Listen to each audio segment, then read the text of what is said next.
dhawaada asxaabta fadlan muuqaalka like saar nagu soo bir hadaad nooga cusubtahay gacanta Allah ku barakay channelka subscribe dhaw gambaleelka furo arintii maslaxay Atoosh mar kale soo kacday maslaxo oo Atoosh soo wadatay saldhiga waa ber la imaaday meherkeyga ama madaxayga waa inuu isiyaa intaan ber ayuu meermeerinayaa wuxuu madaxayga isiin laacsan yahay ilaa hadda waa fahmi laacsanaa iyadoo ku hayso oo dadko idil ay ku horinayaan maslaxo ayadoo gacanta ku jiideyso oo Atoosh kuleetiga jiideysa ayaa muuqaal social media lala soo dhacay gaar ahaan aalada TikTok kulli Facebook social media oo saacadii ugu dambeeyay qabsaday maslaxa iyo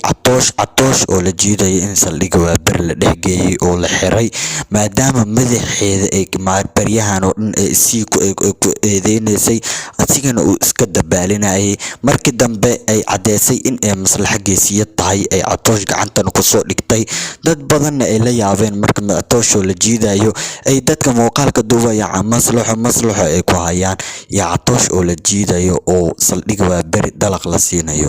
muuqaalkaas oo hadda social media aad u qabsada ayaa ka hadli doona inta ugu badan oo falcelin aad u badan uu sameeyay maadaama uu Atoosh aad loo xumeeyay ama asigoo kuleetigiisa la jiiday saldhiga lagu dhaxeeray oo haddana saldhiga ku xiran yahay la sheegay sida muuqaalka cadeynayna saldhiga waa ber dhexdiisa daaqilka loo dhigay Atoosh yare in oo madaxeeda ay ka bariyayso baryahan oo idil ay muuqaal ay ku cadeynayso ay qeylinayso dadka idil markay leeyihiin Atoosh maxaa ku haysataa ay dhees baryahan oo idil madaxeega si ama meherkeyga si waa kala tagna ayaa ku bariyaya sidaas darteed ayaa ku haystaa wax kale kuma haysto ninkan wax deena igama haysto ku shilin iskuma haysano waxna ani asiga nagama dhaxay ay madaxeega si ayaa ku haystaa arintaas oo aad u kacday social media haddana xasarad aad u badan dhalisay ayaa muuqaal laga soo duubay asigoo la jiidayo saldhigana la dhexgeenayo Atoosh oo la eedeynayo muuqaalkaas ayaan kula wadaagi doonaa fadlan daawade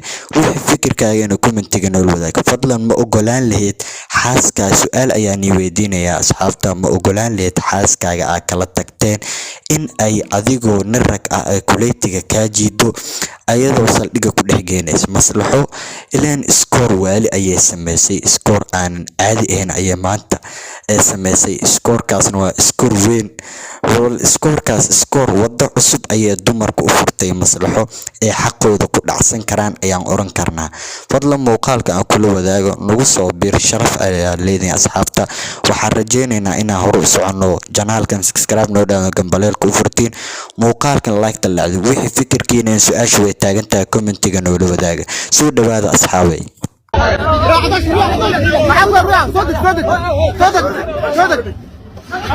Atoosh المصرع يوم جديد صحيح خلينا كلامنا مكتوب خلينا كلامنا